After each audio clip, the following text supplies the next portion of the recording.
saudara ya. Ini full timer Pak, ini jemaat. Nah, Anda di mana sekarang? Anda di jemaat, apa Anda di pendeta? Tapi ada juga pendeta di sini, saudara. Nah, Anda mau paham yang mana nih? Saya dikelilingi Kristus atau Kristus dikelilingi saya? 1, 2. Anda pilih siapa? Pemilu sudah lewat, saudaraku ya. Tidak ada hubungannya dengan pilpres, tapi saudara sebutkan aja 1 dan 2 menurut gambar ini. Yang pilih 1 angkat tangan. Tangannya begini, pilih 1. Tadi yang angkat tangan mana? Hilang. Loh, yang pilih 2. Oh 2 ya. Yang di online. Nanti tanya ya, angkat tangan aja.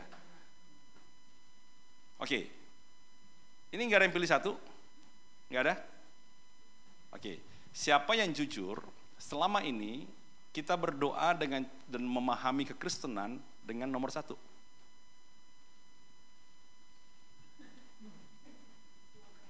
Sungkan. Saya dulu memahami ini. Ya, makanya saya kan bilang saudara, kadang-kadang kasihan juga tuh. Tuhan kadang jadi satpam, Tuhan jadi CCTV ya. Perhatikan anakku Tuhan, saya mau pergi luar negeri, biar Tuhan melihat susterku itu. Kalau dia jahat, kasih saya sinyal, kan gitu ya. Itu kan CCTV loh saudara. Tuhan, kalau Tuhan saya tinggalkan rumah ini, lindungi Tuhan. Berkemahlah malaikat di sekeliling rumahku Tuhan. 1 tenda, 10.000 malaikat. Saudara, hebat, habis stok. Demi jaga rumah Anda.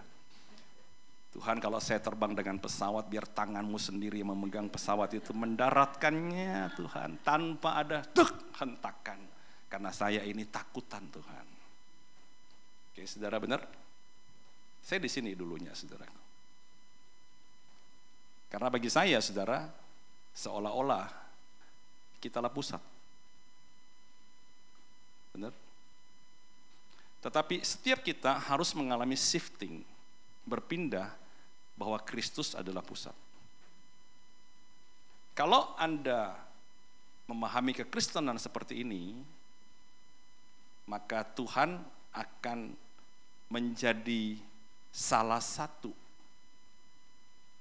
berhala Anda. Ketika Tuhan tidak bisa memberikannya, Anda kasih lingkaran baru yang disebut manusia. Ketika manusia tidak bisa memberikannya, Anda akan kasih lagi satu, saudara. Bisa jadi setan. Kenapa? Karena yang penting pusat ini terpenuhi. Benar, saudaraku. Nah, saya ini sudah dibayar oleh salib. Jadi kita tidak bermilik. Kenapa? Karena kita ini sebenarnya mati oleh dosa. Kalau sudah mati, nol. Gak punya apa-apa. Dibeli, dibayar, menjadi milik kepunyaan. Oke. Jika menjadi milik kepunyaan, Anda jangan bangga-bangga bilang, saya kan anak Tuhan. Jadi saya minta apapun, Tuhan akan cukupkan. Itu salah paham. Sesuatu yang dibeli menjadi milik kepunyaan yang bayar. Sehingga yang melayani haruslah yang dibayar. Benar gak? Tidak boleh yang bayar yang Anda suruh melayani. Harusnya yang membayar yang dilayani. Oleh siapa? Oleh yang dibeli. Sehingga tidak akan ada orang lain atau kuasa lain yang lebih tinggi lagi. Karena Kristus adalah pusat. Paham ya saudara ya? Dari sini aja saudara, kita sudah paham nih saudara, bahwa ternyata aku salah paham dengan Injil. Jadi enak tuh saudara, kita cukup percaya Tuhan, Tuhan jadi pelayan kita. Ya toh? Hanya sekedar Tuhan aku percaya, kemudian saya percaya dalam hati, mengaku dengan mulut, dibaptis, diselamatkan. Nunggu nih, Kapan nih keluargaku pulih? Kapan nih utangku lunas? Tuhan tidak lambat bekerja, jatuh tempo udah hampir, Tuhan belum bekerja. Kok lama Tuhan? Anda memberikan status Tuhan sebagai pelayan Anda kan? Benar gak? Karena ini yang jadi Tuhan. Nah, seharusnya kita mengalami shifting, perpindahan ke sini, saudara. Tetapi saudara, ini jadi sulit terjadi. Karena di tengah-tengah ada namanya distorsi. Anda tahu distorsi kalau saudara putar radio, kemudian kurang jernih, ada suara lain yang masuk, tapi Anda dengar suara utama. Ya, itu namanya terdistorsi, tidak jernih. Ada, Anda ngerti esensi, tetapi ada campuran. Tidak murni. Ya. Nah, kenapa saudara ini bisa terjadi? Coba kita lihat dalam Galatia. Galatia ini adalah tulisan Paulus kepada jemaat. Aku heran, kamu begitu lekas berbalik daripada dia. Ya. Ini bukan berbalik kepada berhala loh, berbalik daripada pusatnya Kristus, berbalik kepada pusatnya kita. Yang oleh kasih karunia Kristus telah memanggil kamu dan mengikuti suatu Injil lain. Oke, yang sebenarnya bukan Injil. Hanya ada orang yang mengacaukan kamu. Nah, ini kacaukan kamu, ini distorsi. Kamu dan bermaksud untuk memutarbalikkan Injil Kristus. Yang harusnya Kristus pusat, dibalik kita pusat. Tetapi sekalipun kami atau seorang malaikat dari sorga yang memberitakan kepada kamu suatu Injil yang berbeda. Ya, dengan Injil yang telah kami beritakan kepadamu, terkutuklah dia. Jadi saya mau cerita tentang satu histori. Jemaat Galatia ini adalah jemaat yang asalnya dari orang-orang Yahudi. Dan mereka ini, saudara, adalah orang yang diajarkan tentang Torah. Nah, ketika Injil diberitakan kepada mereka bahwa oleh iman kamu diselamatkan, karena pengorbanan Kristus adalah inisiatif Allah sendiri, bukan inisiatif manusia. Jadi yang diperlukan adalah iman untuk menerima. Oke? Bukan mengusahakan keselamatan, menerima keselamatan, karena itu diberi. Cukup. Iman untuk menerima. Tetapi umat Galatia bilang begini, saudara. Kami juga percaya hukum Musa tentang sunat. Akhirnya, saudara, dia menerima Injil yang diberitakan oleh Paulus bahwa benar Yesus menyelamatkan, tetapi hanya orang-orang bersunat. Kalau kamu tidak disunat, sekalipun kamu menerima Yesus, kamu tidak selamat. Nah, Paulus bilang, siapa yang ajarin itu? Apakah korban Kristus kurang sampai harus ditambah budaya, ditambah tradisi, ditambah dengan Torah, ditambah dengan aturan lain? Angkap ya saudara ya. Nah, disitulah Paulus bilang itu bukan Injil. Nah, ini bahaya nih saudara. Jadi kita ini saudara, selama ini kita mendengar ada begitu banyak, dan saya mengajarkan ini kepada banyak gereja dan banyak, terutama kepada gereja yang saya gembalakan, karena saya gelisah. Setiap kali saya lihat klip-klip pendek dari hamba-hamba Tuhan yang mengajar di Indonesia maupun luar negeri, saudara, terlalu banyak distorsi yang disampaikan. Dan ini membuat kekristenan kita menjadi goyah dasarnya. Ya. Jadi saudara, ini yang terjadi saudara. Nah, inilah yang saya maksudkan menjadi apa? Ada distorsi dalam Injil. Nah, saya mau cerita sama saudara, kita akan belajar ada 3 distorsi Injil dari satu kisah.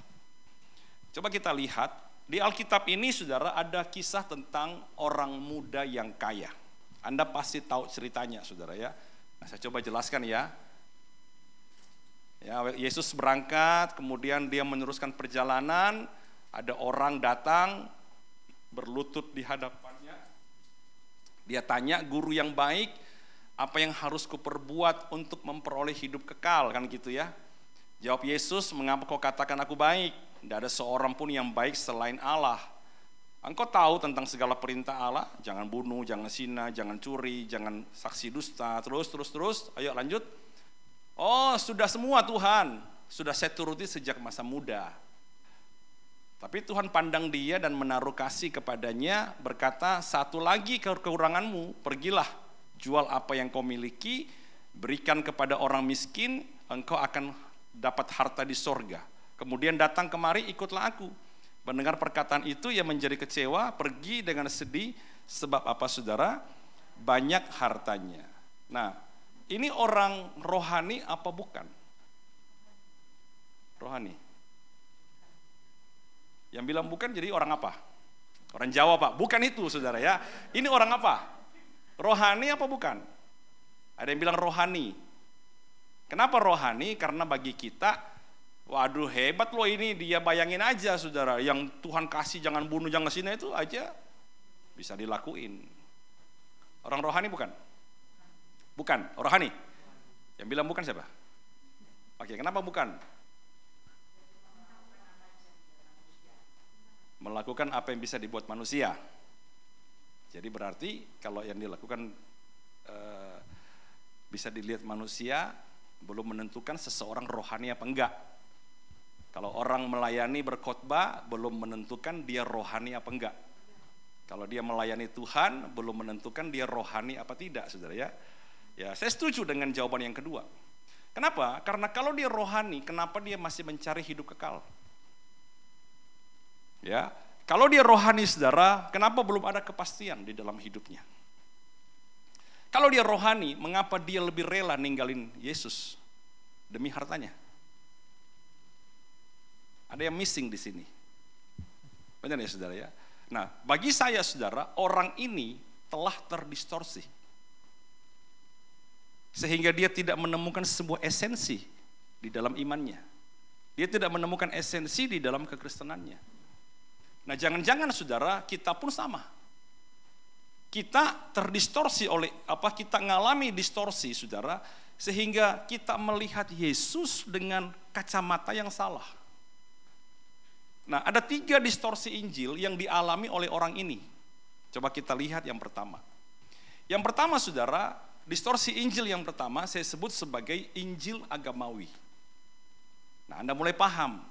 Orang ini bukan orang rohani, tetapi orang ini adalah orang beragama. Anggap. Orang Farisi adalah orang beragama, tapi bukan orang rohani. Yesus datang untuk menjadikan mereka rohani. Itulah sebabnya mereka menolak Yesus. Ya, Injil agamawi saudara menetapkan aturan itu di tempat tertinggi. Aturan agama saudara itulah tempat yang tertinggi saudara. Ya. Jadi kalau bicara iman, iman adalah orang yang taat pada ketentuan agama. Makanya di situ ada selalu kata harus. Ya, harus hadir ibadah. Tidak boleh bolong. Kamu buka toko, pas lagi ibadah, kamu ninggalin ibadah, kamu buka toko, sepi tokomu. Jadi Anda ibadah karena takut saudaraku. Kenapa? Karena kalau saya tidak ibadah, tokoku sepi.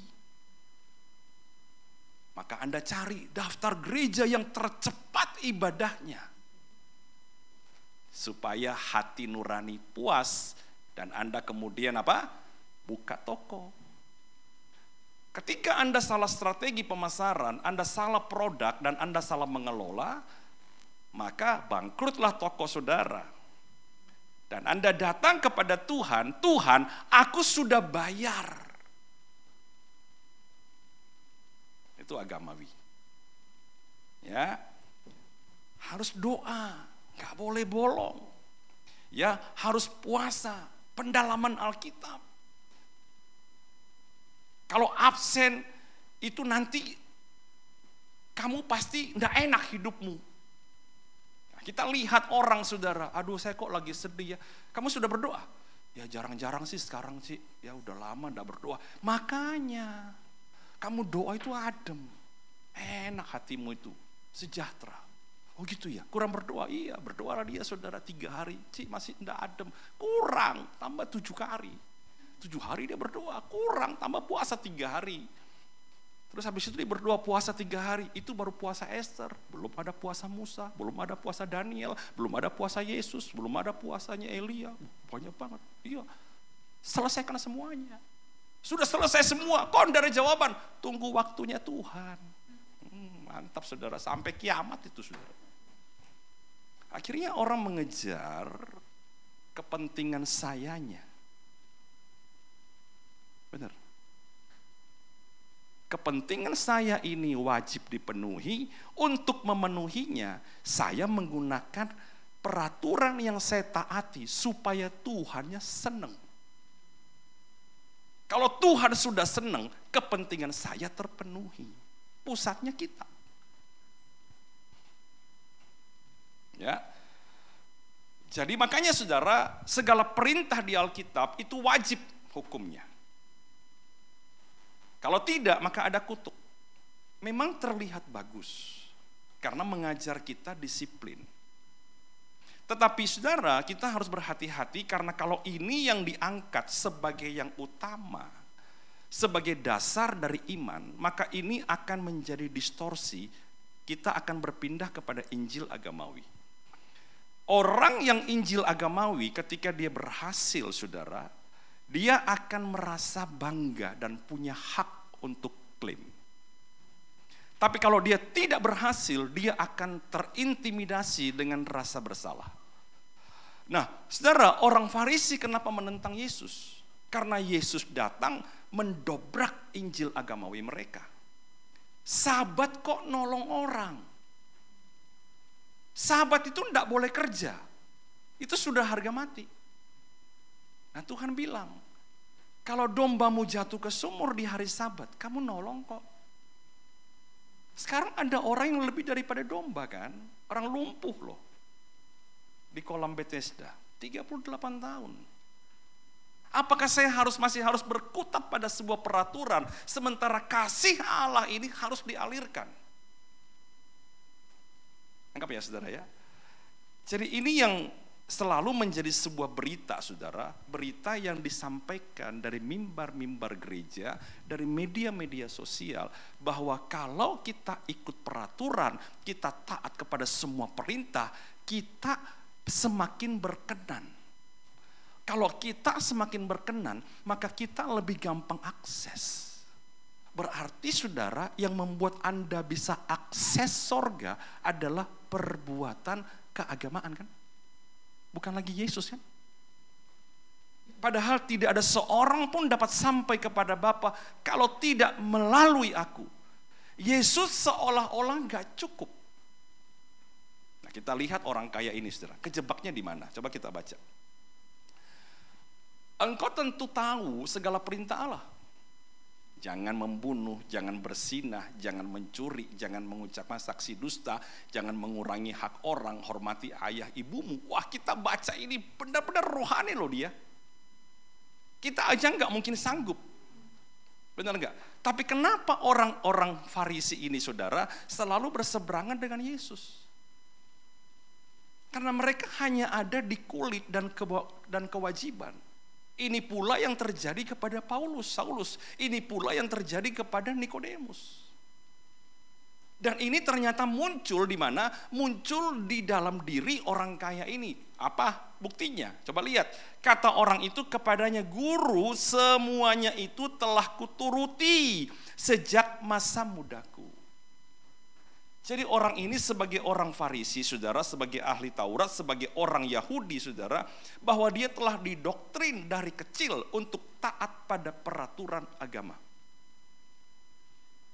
Ya, taat pada peraturan agama, saudara. Masalahnya, ketika dia melakukan itu, dia tidak mengubah hati. Dia tidak mengubah apapun, saudara, sehingga tetap kosong.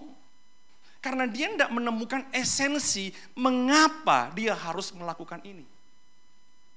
Injil adalah Yesus dan Kristus itu, Kristus menjadi dasar kita melakukan ini. Kalau Anda tanya, Pak, berarti Pak, Injil yang benar, kita hilangkan ini. Enggak. Tapi kita lakukan ini setelah kita memahami bahwa hidup kita yang sudah ditebus ini, maka kita butuh panduan. Peraturan menjadi panduan, tapi peraturan bukan ukuran perkenanan. Bisa angkap ya? Saya nggak tahu ini cukup berat ya, tapi saya yakin oikos ini pinter-pinter. Saya bukan masalah pinter, saudara. Masalah mau nyerap aja, jangan tidur. Itu aja, saudara. Anda sepinter apapun, saudara, kalau tidur tetap tidak masuk. Itu aja, saudara ya. Jadi, saudara, Injil agamawi ini membuat Anda berkenan. Kalau ini buat Anda ke sorga. Kalau ini buat Anda sempurna.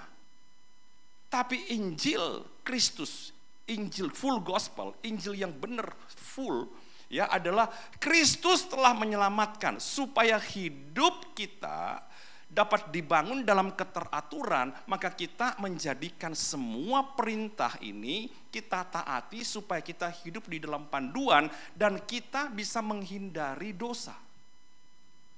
Kita tidak lagi berbuat hal-hal yang mengecewakan hati Tuhan, saudaraku. Ya, jadi itu perlu, saudara. Setelah kita terima anugerah, kita harus melakukannya. Tapi bukan lagi sebagai sebuah rasa bersalah. Loh Pak, kalau saya ini Pak, kalau begitu Pak, saya bebas dong Pak. Mau ibadah kapanpun aku tidak mau, enggak apa-apa. Tidak ada tuduhan kok. Kalau nanti Pak Yo cari, Ibu Linda cari, bilang yo ayo ya cari, ngapain cari ya. Kan berarti agamawi. Saya mau bilang sama saudara, kalau orang yang sudah sadar hidupnya ditebus dari dosa, orang yang sudah sadar dapat anugerah yang paling mulia, masih berani, saudara, mengabaikan ini. Kalau Anda berpikir gitu, saudara, berarti sebenarnya Anda adalah orang agamawi, tapi juga bukan orang yang terima Yesus. Ya dong, saudaraku. Kalau saudara sudah mendapatkan anugerah daripada Tuhan, Anda terima keselamatan yang benar-benar, iya ya, hidupku ini tidak bisa dibayar oleh siapapun loh. Yesus sudah mati buat saya. Karena itu, saudara, Anda menghargai pengorbanan Kristus, maka Anda mendengarkan Dia. Tanpa disuruh ibadah, Anda akan ibadah. Tanpa disuruh doa, Anda akan doa. Tanpa disuruh memberi, Anda akan beri, saudaraku. Kenapa? Karena hidup saja adalah sebuah kebaikan. Dosa aja kita diampuni, saudara. Sekarang kita masih dikasih hidup. Sekarang kita masih dikasih berkat. Sekarang kita masih dikasih nafas. Sekarang kita masih dikasih waktu. Waduh Tuhan, Bambang Kamsia, thank you Tuhan. Saya mau pakai untuk melayani Tuhan.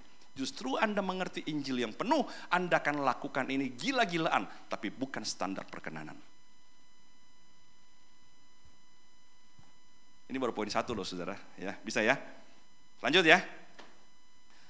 Tidak ada suara Bu. Lanjut ya, saudara ya.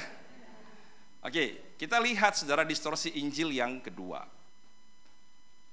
Injil moralitas. Apa sih itu Injil moralitas? Injil moralitas itu adalah berita yang mengedepankan atau memberitakan nilai-nilai moral di dalam Alkitab. Ya, seperti apa? Mengampuni orang lain. Kemudian apalagi, saudara, menolong orang lain. Kemudian berbuat amal, berbuat baik, saudara, gigih, ya, kita rajin, kita sabar, ya, tabah, kuatkan hati gitu ya. Nah, saudara, seringkali kita ambil contoh-contoh dari Alkitab, saudaraku. Ya, itulah Injil moralitas. Injil moralitas mengutamakan perbuatan baik, diterima masyarakat, dan nilai-nilai hidup dan prinsip-prinsip Alkitab melebihi berita tentang Yesus. Itu Injil moralitas. Jadi kalau ada orang bilang dia jahat, kita langsung jadi hakim. Oh, berarti dia tidak berubah, dia belum menerima Yesus sebagai Tuhan. Ya, separuh benar saudaraku. Ingat, perbuatan baik kita tidak menyelamatkan. Kristus yang menyelamatkan kita. Benar ya? Anda tidak ditebus supaya jadi orang baik. Anda ditebus supaya jadi orang benar. Ya. Anda ditebus supaya Anda layak. Nah, jadi amal tidak membawa kita ke sorga. Enggak, saudara. Nah, coba kita lihat perangkap yang yang dialami oleh orang kaya ini. Coba kita lihat sama-sama. Nah, pada waktu Yesus berangkat untuk meneruskan perjalanannya, datanglah seorang berlari-lari mendapatkan dia, dan sambil bertelut di hadapannya, ia bertanya, "Guru yang baik, apa yang harus kuperbuat?" Nah ini saudara. Untuk memperoleh hidup yang kekal. Ini jelas banget loh. Bahwa dia butuh satu lagi kebaikan daripada Yesus untuk dibuka. Supaya kalau dia lakukan, dia memperoleh. Jadi saya berbuat baik supaya. Ya. Jawab Yesus, "Mengapa kau katakan aku baik?" Dalam kemanusiaannya, Tuhan sedang mau nabrak Injilnya. Ya, kalau kamu bilang manusia baik, saudara, maka kita bisa kaitkan dengan, kalau tidak salah, Mazmur apa Yesaya. Apa arti kesalehan manusia? Seperti kain kotor. Ya, tak seorang pun yang baik selain daripada siapa? Allah saja. Jadi kalau ada orang yang baik, itu berarti karena dia sudah terima kebaikan daripada Allah. Tapi kalau manusia tidak mungkin bisa berbuat baik dari dirinya sendiri, saudaraku. Ya, jadi saudara, kita harus bisa pahami ini, bahwa perbuatan baik tidak menyelamatkan kita. Kita berubah, saudara, bukan supaya kita tambah diterima. Kita berbuat baik bukan supaya kita tambah berkenan. Anda diselamatkan dalam keadaan jahat apa baik? Jahat kan? Nah, terus kenapa kita bisa bilang perbuatan baik membuat kita tambah berkenan? Wong masih jahat aja sudah berkenan? Benar gak? Nah, jadi saudara, ketika dia menyelamatkan kita, saudara, kita harus bisa lakukan. Nah, Pak, kalau gitu Pak, apakah enggak perlu perbuatan baik? Perlu, saudara, dan wajib. Tetapi dilakukan setelah kita menyadari bahwa karena kita sudah menerima kebaikan, maka kita menyalurkan kebaikan itu. Yang saya sudah khotbahkan di sini, penerus kasih karunia. Supaya orang yang menerima kebaikan kita, itu melihat kebaikan Kristus. Bukan saya berbuat baik, supaya Tuhan lihat saya layak. No. Saya berbuat baik, supaya orang yang menerima kebaikan, melihat Kristus. Saya di mana? Alat, di samping. Tapi kalau saya berbuat baik supaya saya berkenan, ini kan di sini. Saya. Tapi kalau saya berbuat baik supaya orang lihat Kristus, kan kreditnya Yesus. Maka Kristus di tengah. Saya jadi alat untuk memuliakan dia. Lewat apa? Perbuatan baik saya. Kalau kita hanya berpikir amal perbuatan baik kita itu yang kita beritakan, saudara, Anda ikut Yesus supaya engkau berubah, engkau baik, karaktermu jadi baik, kita akan stuck ketika ketemu orang yang tidak percaya Tuhan tapi baik. Pak, mau bahagia, ikut Yesus. Aku sudah bahagia. Peluru apa lagi nih? Pak, ikut Yesus Pak, supaya nanti Anak-anak semua baik, rumah tangga mereka oke, diberkati Tuhan. Udah. Waduh. Supaya suami istri bisa hidup rukun. Kita rukun. Pernah gak ketemu orang tidak percaya, baik, bahagia, kaya, tenang-tenang hidupnya? Banyak. Anda coba injili orang begitu, bingung toh? Lebih bingung lagi kalau dia bilang, sampean Kristen? Iya. Banyak orang Kristen jahat. Apalagi kalau kita ngomong sama teman kita. Oh, kamu loh saya kenal. Coba bandingin hidupmu sama hidupku. Pamit dulu ya, mundur teratur kita saudaraku. Karena kita menganggap orang berbuat baik supaya dia lebih berkenan. Enggak. Tapi coba Anda bilang kepada orang yang baik ini, orang yang bahagia ini, orang yang apa? Yesus mati supaya dosamu diampuni. Berani dia bilang, aku tidak berdosa. Karena ada jaminan kehidupan kekal setelah kematian. Kalau kamu bisa hidup tanpa mati, jadi mumi, mungkin engkau tidak butuh Yesus. Tapi kalau masih engkau bisa mati, masih ada pikiran jahat di hatimu, engkau butuh Yesus. Tidak ada orang sekaya apapun yang berani bilang dia tidak berdosa. Kita harus bicara tentang Injil. Ya, jadi saudara, perbuatan baik ini menjebak orang kaya ini, saudara. Injil moralitas.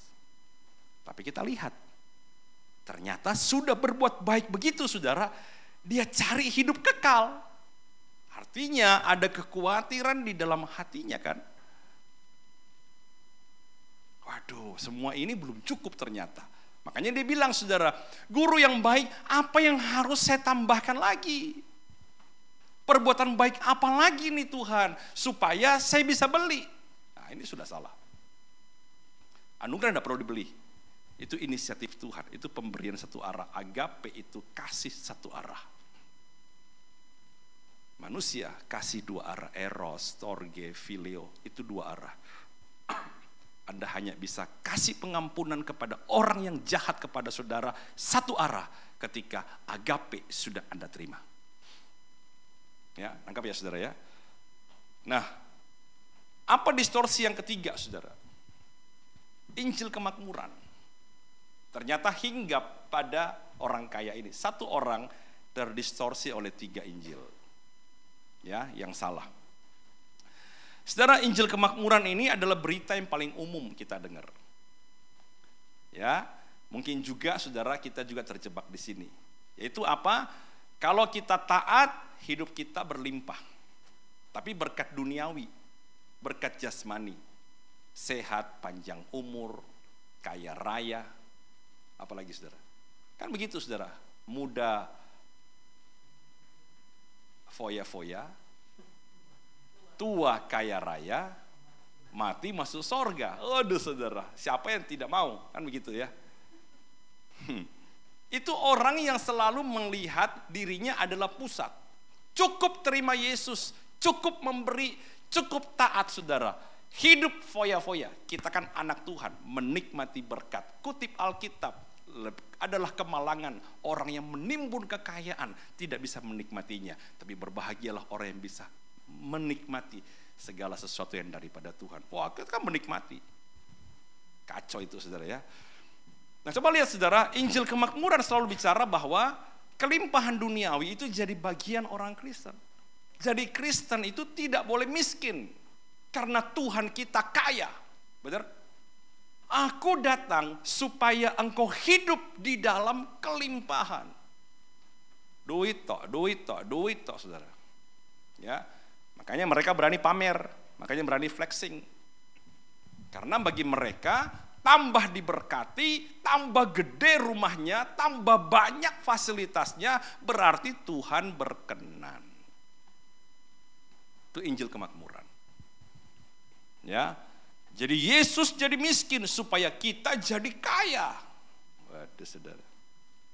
Berilah, kamu akan dapat 30. Lumayan loh saudara.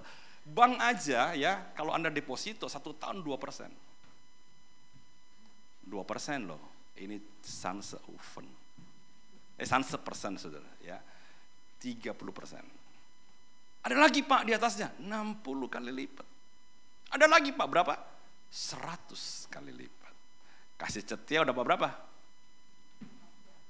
Hah? Cepet ya, 100 juta. Betul ya saudara ya?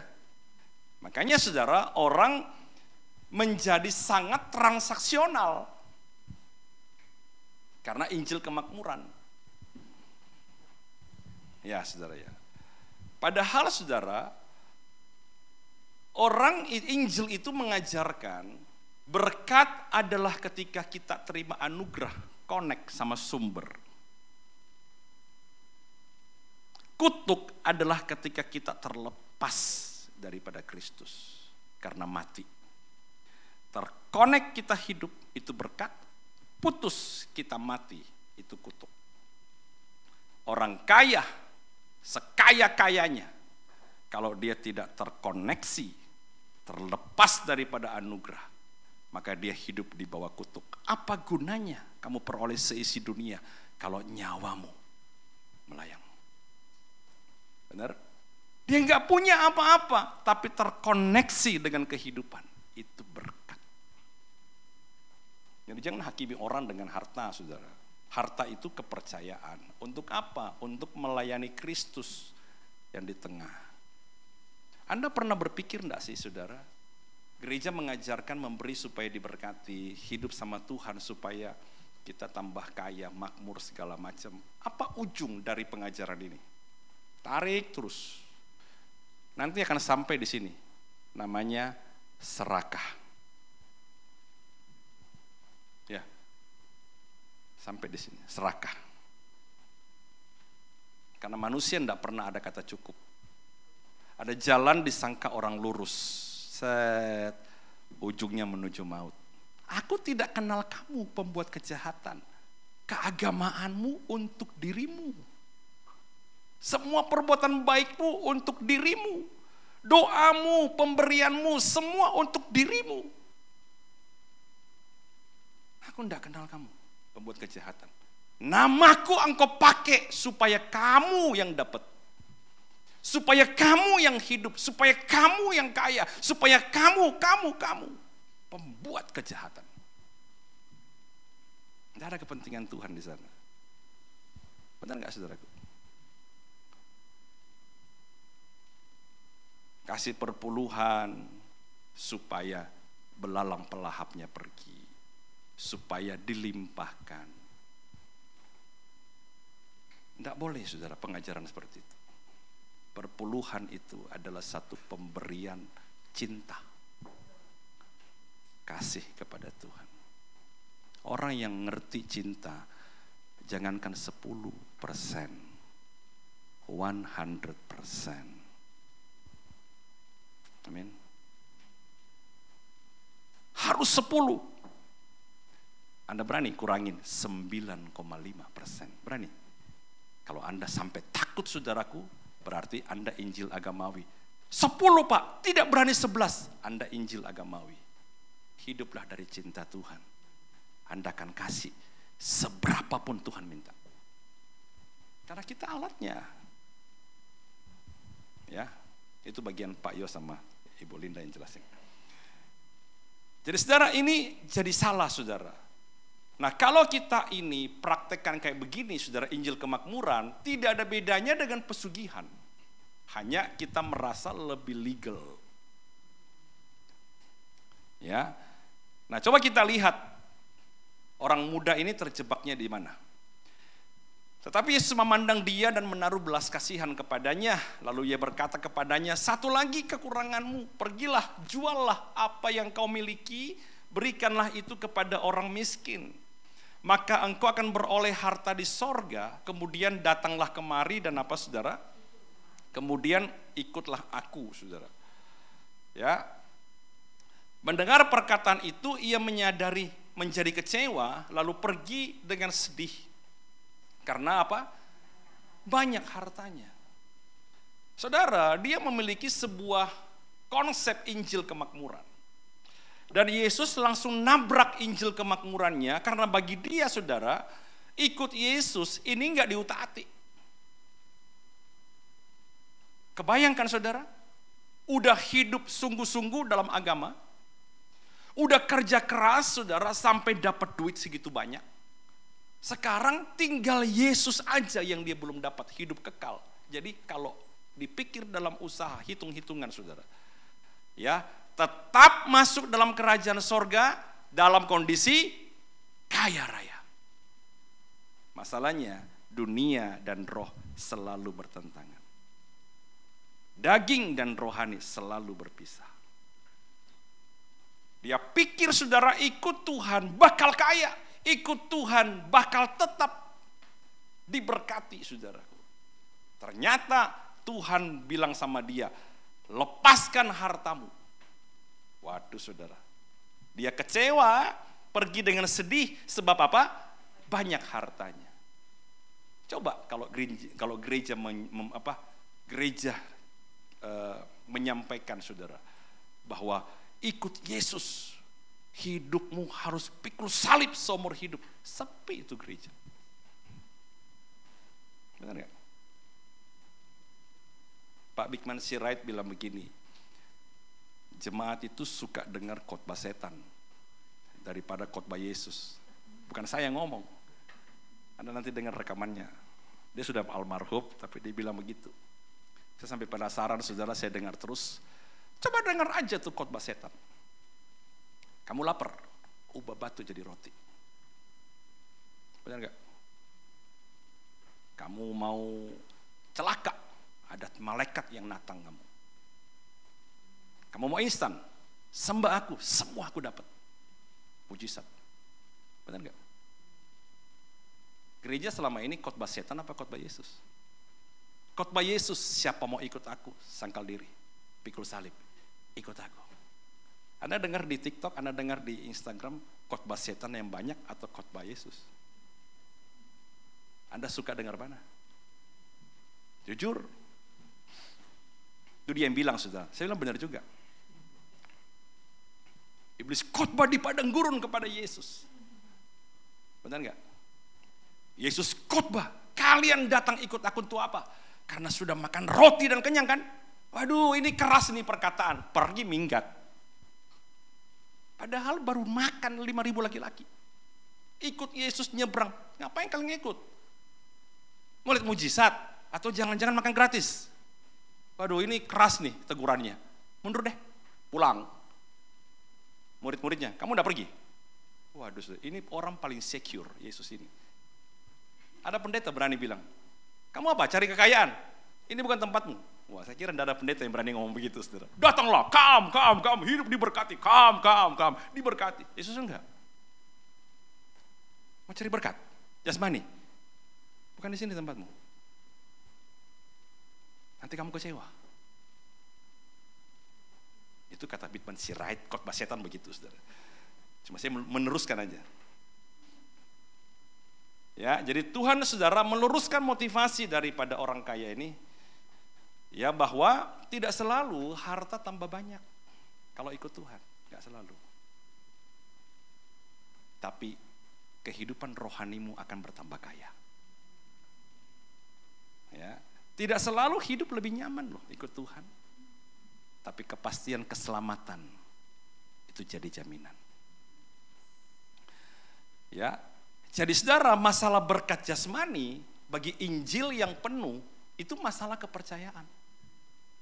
Bukan lagi masalah pengejaran kalau kita baik, kalau saya sungguh-sungguh, kalau saya begini, maka saya dapat antrian nomor 1 untuk pembagian berkat. Enggak. Tapi saudara, berkat jasmani adalah masalah kepercayaan. 5 talenta, 2 talenta, 1 talenta. Ada orang yang datang jam 9, datang jam 12, datang jam 3, bagi gaji jam 5, sama 1 dinar. Marah orang yang datang jam 9, kami kerja keras, kok dapat 1 bagian? Janjinya apa? Sehari 1 dinar. Jam 9, jam 5, itu belum sehari. Apa kamu marah? Karena aku ini orang dermawan, yang bagi-bagi hartaku sesuka aku. Kok gitu Tuhan tidak adil? Apa hak kita? Balik lagi, Kamu ini selamat ada modal? Enggak ada Tuhan. Satu cukup. Ya Bambang Kamsya. Ya udah diam aja. Orang yang enggak paham anugerah selalu akan protes. Tapi orang yang paham anugerah, berapapun yang dipercayakan, dia selalu bersyukur karena hidupnya sudah diselamatkan.